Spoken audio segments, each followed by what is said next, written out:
सहकारिता क्षेत्र के लिए बहुत महत्वपूर्ण आज के कार्यक्रम में मेरे साथ मंच पर उपस्थित श्रीमान सुरेश प्रभु जी, जिनके नेतृत्व में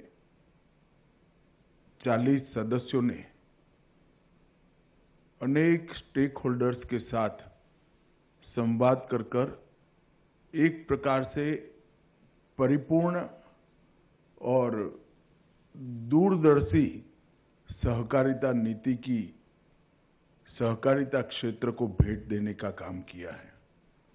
मेरे साथी मंत्री श्रीमान कृष्णपाल जी गुर्जर, श्री मुरलीधर महल, डॉक्टर आशीष भूतानी, सचिव सहकारिता, आज के कार्यक्रम में उपस्थित सहकारिता क्षेत्र के राष्ट्रीय स्तर पर काम करने वाले सभी सहकारी बंधुगण, पत्रकार छायाकार मित्रों, आप सभी का आज के कार्यक्रम में मैं स्वागत करना चाहता हूं।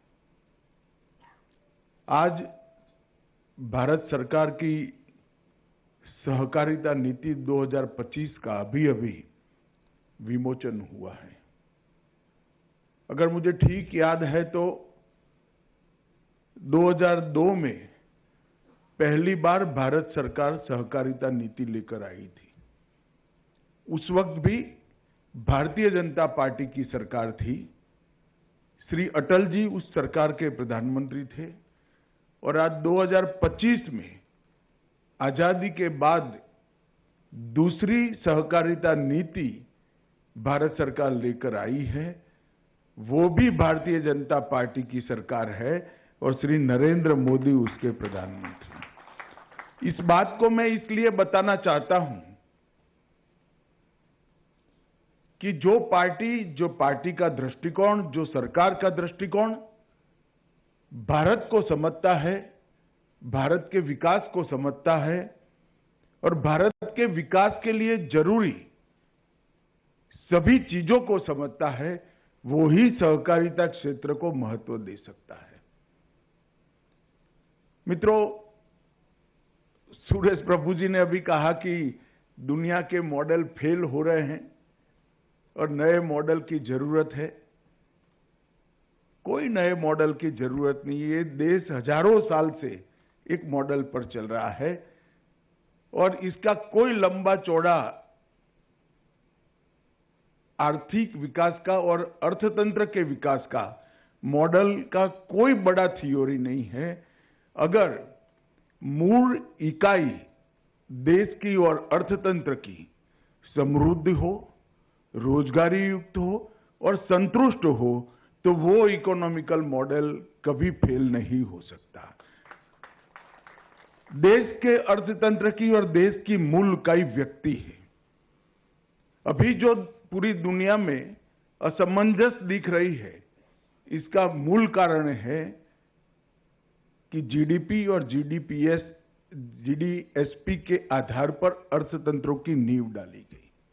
उसमें व्यक्ति, नागरिक, उसका रोजगार, उसकी संतुष्टि, उसका साथ में सुख, उसको साइड पर रखकर काम किया गया। भारतीय जनता पार्टी की नरेंद्र मोदी सरकार ने एक लक्ष्य रखा है कि 2027 में हम विश्व के तीसरे नंबर के अर्थतंत्र बनकर उभर आएंगे और मुझे विश्वास है हम चौथे नंबर पर पहुंच गए हैं, तीसरे नंबर पर जरूर पहुंच जाएंगे। परंतु इसके साथ साथ 130 करोड़ 140 करोड़ नागरिकों के सम विकास की भी जिम्मेदारी भारत की है। सबका सामूहिकता के साथ विकास हो, सबका सम विकास हो और सबके विकास के माध्यम से देश का विकास हो, ऐसा मॉडल बनाना ये भारतीय जनता पार्टी का मूल विचार है, भारत का मूल विचार है। और इसीलिए नरेंद्र मोदी जी ने आजादी के लगभग 75 साल के बाद सहकारिता मंत्रालय बनाया और सहकारिता मंत्रालय जब बना तब सहकारिता क्षेत्र एक प्रकार से जीर्ण शीर्ण अवस्था में दिख रहा था।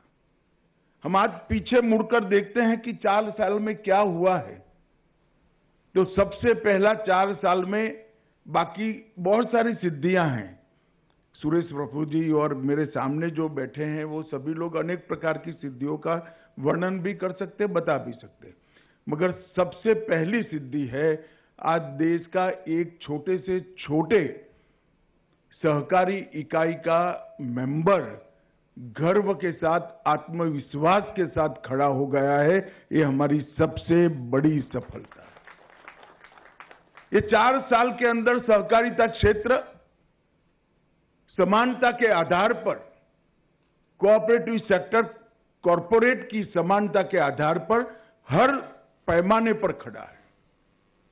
और जब मैं कहता हूं कि समानता के आधार पर खड़ा है, तब प्रायोरिटी की दृष्टि से, टैक्सेशन की दृष्टि से और विकास के लिए उपलब्ध फंड की दृष्टि से, सभी दृष्टि से कोऑपरेटिव सेक्टर कॉरपोरेट के साथ समानता के आधार पर।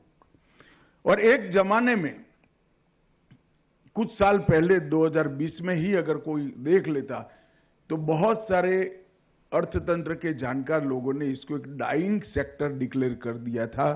आज वही लोग मुझे मिलते हैं और मेरे अलावे जिन जिन को मिलते हैं वो कहते हैं इसका भी एक फ्यूचर है। मगर मैं उन लोगों को बताना चाहता हूं कि जहां तक भारत के 130 करोड़ नागरिकों का सवाल है और विशेषकर 80 करोड़ लोग जो विकास की रेस में पीछे पड़ गए हैं, पीछे रह गए हैं, उनके लिए मैं एक वाक्य बोलना चाहता हूं, इसका भी फ्यूचर नहीं है, इसका ही फ्यूचर है। और ये लक्ष्य को सिद्ध करने के लिए ये 48 सदस्यों की कमेटी बनाई गई, जिसमें सुरेश प्रभु जी अध्यक्ष बने। उन्होंने 4 जगह क्षेत्रीय कार्यशालाएं भी की, कई चुने हुए प्रतिनिधि, कोऑपरेटिव क्षेत्र के नेता, विशेषज्ञ, शिक्षाविद, अनेक मंत्रालय, हर प्रकार के स्टेक होल्डर से विशद चर्चा कर एक कोऑपरेटिव नीति बनाई है। और सारे जो सुझाव आए, लगभग 750 के आसपास सुझाव आए, मुझे जो मिले हैं उसको मिलाकर उसमें 17 बैठकें हुई और फिर आरबीआई और नाबार्ड के साथ भी परामर्श हुआ और ये नीति बनी है। आज मैं फिर से एक बार आपको कहना चाहता हूं, देश तीसरे नंबर का अर्थतंत्र बने बहुत महत्वपूर्ण है, बनना ही चाहिए, हम सबका लक्ष्य होना चाहिए। मगर इसके साथ साथ 130 करोड़ लोगों के विकास की चिंता भी होनी चाहिए। और मैं मानता हूं कि 130 करोड़ लोगों को साथ में रखकर देश के अर्थतंत्र का विकास करने की क्षमता केवल और केवल सहकारिता क्षेत्र में। नरेंद्र मोदी जी ने 80 करोड़ लोगों को एक 10 साल के अंदर घर दे दिया, घर में बिजली दे दी, घर में गैस का सिलेंडर दे दिया, शौचालय दे दिया, 5 किलो अनाज प्रति व्यक्ति प्रति माह मुफ्त दे दिया, 5 लाख तक का इलाज का सारा खर्चा दे दिया। अब ये 80 करोड़ लोगों के लिए सबसे बड़ा प्रॉब्लम है कि अब हम करें क्या, क्योंकि 10 साल पहले पूरा जीवन जो मेहनत, पूरा दिन जो मेहनत करते थे, ये चीजों के लिए करते थे। एक सरकार ने उनको 10 ही साल में सारा दे दिया। मैं तो गांव देहातों में घूमने वाला आदमी हूं, देश भर में घूमने वाला। कई लोग ऐसे हैं जिन्होंने मुझे कहा है, भाई हमारे पास 8 पीढ़ी के बाद हमारा खुद का घर आया है। कई लोग ऐसे हैं जिनके घर में पहली बार बिजली आई, नल आया है।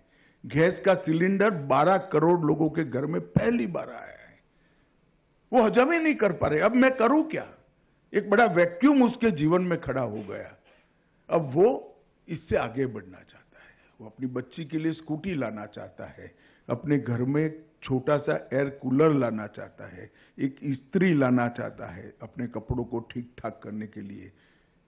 मगर वो मेहनत करना चाहता है, उसके पास पूंजी नहीं है। तो छोटी छोटी पूंजी वाले अनेक लोगों को मिलाकर बड़ी पूंजी बनाकर एक उद्यम स्थापित करने की क्षमता केवल और केवल कोऑपरेटिव में है और कहीं नहीं है।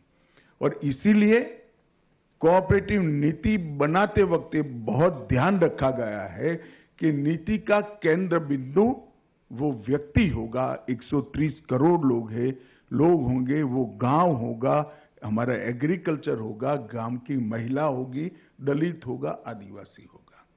और इसी को दृष्टिगत रखकर इन नीति का निर्माण किया गया है। इसका विजन एक